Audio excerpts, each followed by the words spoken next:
It's time to sand a bowl.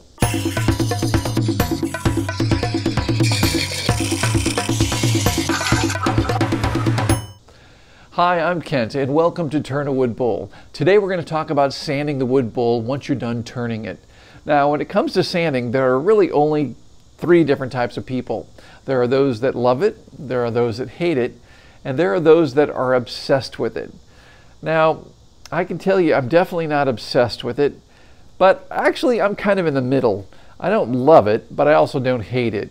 It obviously needs to be done when you're done finishing turning your bowl. You need to sand your bowl to get it to a nice state and get it ready for finish. But I don't want to obsess with making it perfect and doing it in such a way that it takes a long period of time. Instead, I want to use a technique that can get me through, put a nice smooth finish on the bowl, and let me get on with what I'm doing and turn another bowl. So what I'm going to show you today is the technique that I've developed.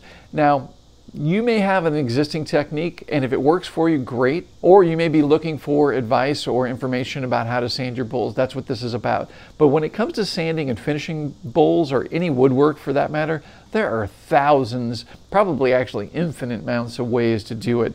I'm sharing with you what I do today, and I hope that you can benefit from it, and you can see how I'm doing this in a way that's efficient and quick and gets me through the process and has a nice bowl at the end of it. Now, in order to do all this, there's equipment that's needed. So let's take a look at the equipment that we're going to use to sand the bowl. Okay, first and foremost is safety. You must be wearing a really good quality respirator to block any fine particulates and dust from getting into your lungs. The scary thing about the dust getting into your lungs is you can go and do this and sand many bowls and perhaps never have any issues, or seemingly not have any issues with your respiration. However, those small particles of dust over time will build up in your lungs and can cause some serious damage. So you want to be wearing a good respirator. I have a link for all of this in the description of this video too, so you can check it out. And then obviously we want to protect our eyes at all times. So you're going to wear safety glasses, but the respirator is super important. Now I use a power drill with an angle on it, an angle drill, to do my sanding, and I've had great results with this. In addition to the drill itself, I'm using a mandrel that's foam padded. This happens to be a 3-inch mandrel for 3-inch sanding disc. I also have a 2-inch one that is designed for smaller areas that are a little bit trickier to get to. And then of course we need sandpaper. Now the sandpaper that I use, there's a variety of different styles, but essentially the grits that I use, they increase by 50%. So I start with 80 grit if the bowl needs it. So if there's a lot of rough areas in that, I will start with an 80 grit to work out those rough areas. The next one up, so 50% of that, if you take 80 plus 40 and you add that together, you're at 120. So the 120, 180, these aren't perfect numbers, but you get the rough idea. 240 and then 320. Now I stop at 320. You can continue to 400, 600, 1,000, but this kind of gets into what I mentioned at the beginning. You don't need to go that far. I've found 320, perhaps 400 if you really want, is fine, and you're going to get a super smooth finish and you're going to have great results. Here's a little note for you too. I've found with using these pads, for whatever reason, the printed material on the back just gets destroyed very quickly, and anything that's printed on them seems to disappear rapidly. So I'll take a permanent marker and I'll actually write the grit on each one of the pads, so that over time, if I use this pad for a little bit and all of this other markings disappears, usually that permanent marker is still visible and I can tell what the grit is of that paper. Before we get into sanding the bowl, there's an important concept with sanding that we need to address. This is a piece of plywood, and the top grain direction is moving from across this direction. When we sand, we need to sand with the grain. So in other words, we really want to be sanding in this direction with the grain. If we cross the grain and go across it, now this is pretty coarse sandpaper to illustrate what's going on here. This is 60 grit paper. Now the grain's running this way. I'm going to sand perpendicular against this just to show you. What happens is we are cutting through that grain, and it's going to make a a really rough surface. Now, one of the tools I didn't mention initially, and really should have, is your light. You want to have a good quality light here so you can really see what's going on. When you can move the light around and get it located exactly where you want, in this case on the side of the scratch marks, you can see them much clearer because it's basically lighting one side of the scratch. It's actually a little groove, so it's lighting one side of it and casting a shadow on the other so you can see it closer. Okay, and this will actually help. This should help illustrate the importance of the light. If I have the light overhead and it's just pointing down on the wood, you may be able to see that scratch. However, if you bring it around down on the side, now all of a sudden you can see across that really well, and it makes it a little bit more distinct and makes it easier to visualize where those scratches are. So a good light source is really, really important. The lights that I'm using are Moffett lights, and I'll put a link in the description below. They're great lights, especially for the lathe. I've used them. I actually have 2 on my lathe, and they're perfect for what I need to do, especially for checking areas to sand. So that's going to be really important. So what we really want to do when we're sanding is we want to sand with the grain as much as possible. Let me move the light up here for a second. Now you can see how that's helped clean it up. Now again, this is very coarse paper, so had I come in here with maybe a 120 grit, that would smooth that much more.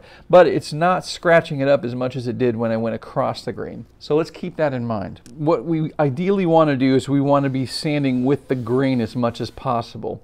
Now if you're thinking forward and you're imagining this bowl and how much different grain direction on it there is, you would be correct, and we have to address that. So, and then you may be thinking, well, wait a minute, this disc is circular. If I'm applying that to the wood, it's just going to run circles on it. And you would be right as well, except we're not going to try to apply this to the entire surface all at once or face down, because it just won't work that way. Instead, we're only going to sand on one side. So it's going to basically create the same action as if you had a piece of sandpaper and you're moving in this direction. Of course, there's going to be a little bit of a curve to it. It's not going to be perfectly smooth like your hand, but it's also going to be much faster than trying to hand sand a bowl. So what we'll be doing will look a lot like this.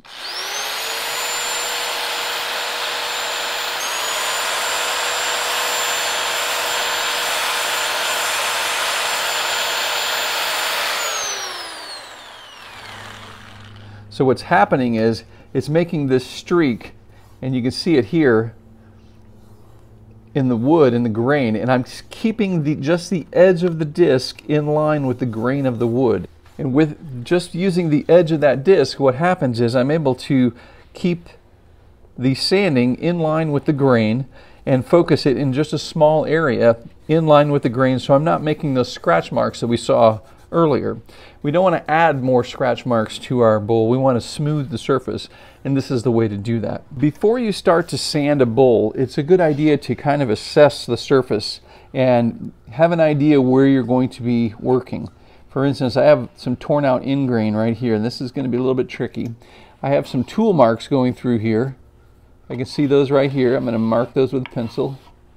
And usually these issues are on the same area on the opposite side of the bowl. So you can see those. The curve of this rim is close. It was cut very close, but I want to smooth this out. We're going to make that nice and round.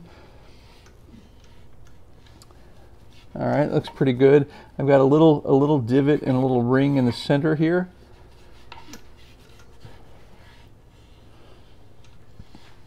Now let's take a look at the exterior of the bowl. Yeah, it's actually pretty good there. Now in general, this exterior in particular is smooth enough that I will not sand this with 80, because if I go to 80, I'm going to scuff it up really bad, and I don't need to do that. Instead, I'm going to start on the exterior at 180, and then we'll continue with that. So the majority of the work is going to be done inside. I have that end grain on the inside of the bowl that's really rough. I'm going to hit that with 80 grit, and I'm going to work the interior first, and then we will move around to the exterior.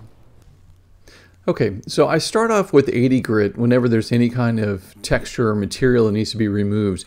And what we want to do, instead of turning the lathe on and just sanding away, we want to find the trouble areas and start working those down first. The trick is if we just rotate the lathe and sand, any high spots will remain to be high spots. So what will happen is that high spot and the area around it will get reduced evenly together. So you're still going to have a bump there, and we really don't want that. So what you want to do is you want to take your time and work around and smooth out those trouble areas first. Think of the 80 grit sandpaper and the 120 grit sandpaper almost like a tool.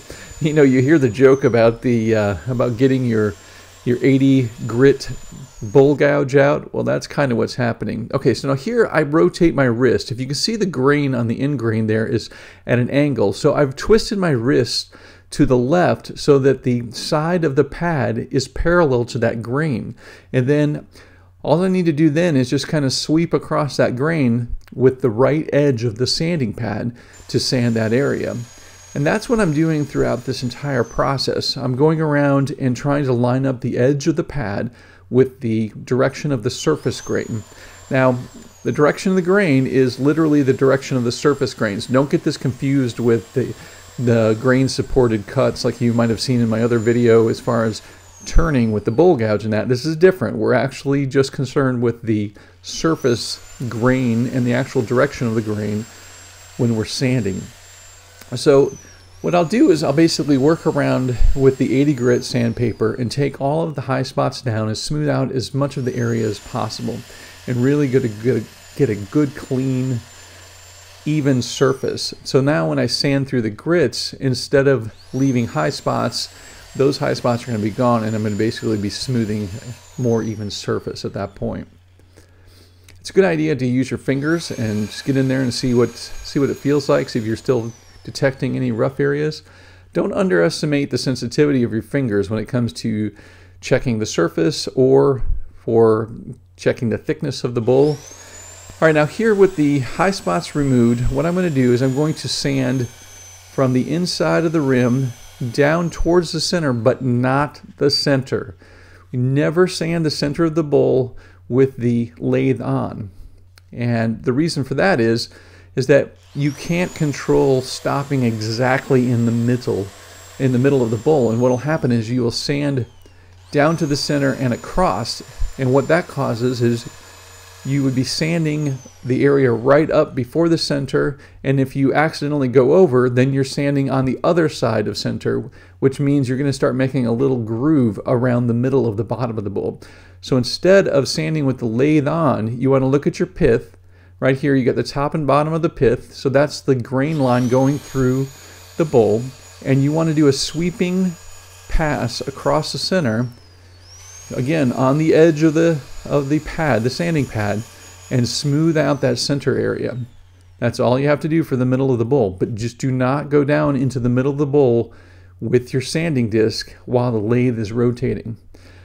Okay, so once you work through the 80 grit, now we move to 120 grit. Now the concept with the grits is essentially each progressive grit will remove the marks made by the previous grit. Now right there it looked like I was sanding the center, but I wasn't. The edge of the pad, the right edge of the pad it's actually touching, was clear of that center. So now the process after the 80 grit pad has been completed and all the high spots have been leveled out, what I do at that point is I come in with the next grit and I will take it and sand with the lathe running and get that all smoothed out, and that takes away the marks from the previous grit sandpaper, in this case the 80 grit. And then with the lathe off, I will do the same technique where I'm working around the grain and I'm basically removing any scratch marks, because if you remember, when we go across the grain perpendicularly, we're going to leave scratch marks. So what I'm doing now is manually going back and removing those scratch marks in the area where the grain direction is sideways. You just need to look around and use that light again on the side so it'll show you the scratch marks that much easier. Now here, just using the bottom edge of the sanding pad, I'm gently going around the curve of this bowl rim, Keep in mind that the 80 grit and the 120 grit will do the most cutting, so they're going to be the most aggressive and can change the shape of the bowl the fastest. So you don't want to get too aggressive with the 80 or the 120 grit. You want to just kind of gently use them to shape, but you really want to use those to basically smooth out the surface initially. And then on the rim, I'm looking for any little rough spots where there's scratch marks going against the grain, and just doing a really light touch-up of that. And again, check with your fingers and see how everything feels. Make sure it's feeling smooth. All right, so now we're switching to 180 grit. Now 180 grit is what I'm going to be sanding on the back as well. So now the entire bowl is going to get sanded with 180. Again, here's the technique. I start off with the lathe running. I go from rim down close to the center, but not the center. This is going to smooth out any of the marks from before. I'm going to work the rim just gently. That's going to make that curve on the rim nice and smooth. All right, and now I go around and work with the grain using the side of the disc. Just take your time and go around the bowl. Now I'm working at actual speed here. I'm not speeding this up for you guys, and I'm not spending a lot of time, talking and doing anything other than the way I normally would. There's the center again. I'm just sweeping across the center. What I do is I will flip at 180 degrees, so I'm not making any kind of rut in the bottom there. And that's it. You can go through these grits relatively fast, especially if you take the time with the 80 grit or the 120 grit at the beginning and knock down any tool marks or high spots. Just very carefully go through those. And then the sanding steps are very, very straightforward. Run the lathe, smooth out the surface, and then go around and take off any scratch marks.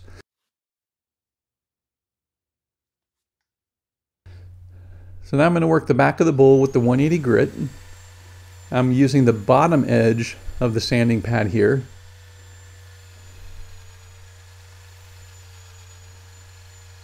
Stop the lathe, and then take a moment and look around at the grain and see if there's any scratch marks that appeared there from where we went against the grain.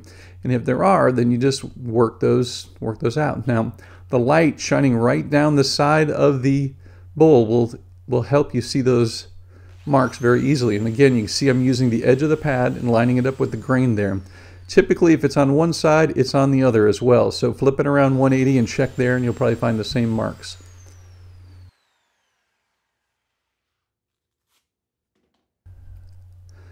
Now we're going to move to the 240 grit. And the 240 it's really kind of the finishing grit. You're not going to be shaping much of the wood here. You're just taking out the previous scratches.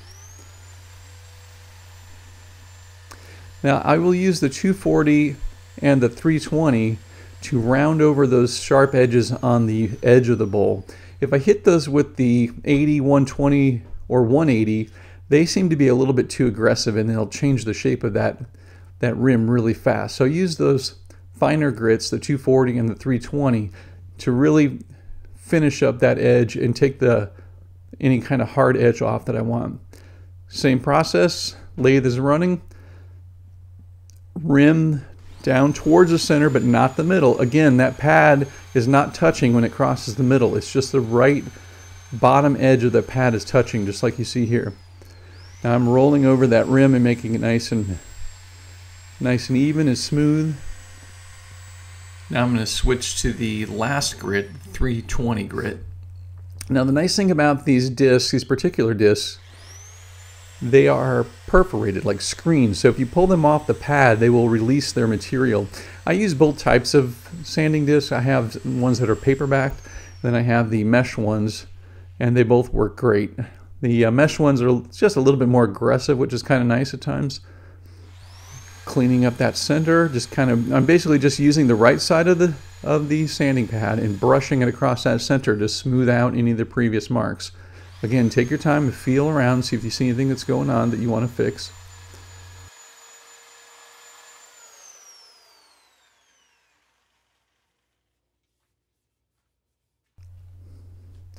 Now I'm going to bring it around that corner up in the top, and that's going to soften that hard edge there. You don't have to do that. You can leave a nice crisp edge there if you wish.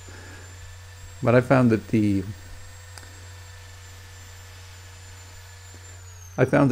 pads, the higher grits are nice for rounding off that edge.